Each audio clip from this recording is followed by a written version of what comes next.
Hello', কোৱাচোন। কি কৰি আছা? আজি ইমান দিনৰ পাছত মোলৈ মনত পৰিল যে। আজি তুমি এনেকৈ কৈছা? কি ভুল কৰিছিলো মই? কি ভুল কৰিছিলা তুমি? তুমি এখন সঁচা হৃদয়ৰ লগত খেলিলা। চৰি মাফ কৰি দিয়া। তোমাক মাফ কৰিব লাগে। তুমি মাফৰ যোগ্যই নহয়। মোৰ আজি তোমালৈ বহুত মনত পৰিছে। সেইবাবেহে কল কৰিছিলো। হয় নেকি?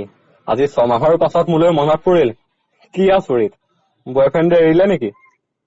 মই কাৰো লগত ৰিলেশ্যন নাই অহা অ। মোক মিছা কব নালাগে, মই সকলো জানো। মোৰ আজি অতীতৰ কথাবোৰ বৰ মনত পৰিছে। তুমি যে কৈছিলা তোমালোকৰ ঘৰলৈ নিবা, তোমাৰ ঘৰৰ বোৱাৰী কৰিবা। হ'ব আৰু সেই অতীতৰ কথাবোৰ মনত পেলাব নালাগে। শুনা, আমি দুই আকৌ আগৰীয়া হব পাৰো নে? না, নোৱাৰি। কাৰণ এবাৰ কৰা ভুল আৰু দুবাৰ কৰিব নোৱাৰি। মই এতিয়া নতুনৰ লগত হেপি আছো। হয় নেকি? হয়। আৰু মই তোমাৰ লগত কথা পাতিব অলপো ইচ্ছা নাই। ঠিক আছে, তোমালোক হেপি থাকা। বাই। বাই।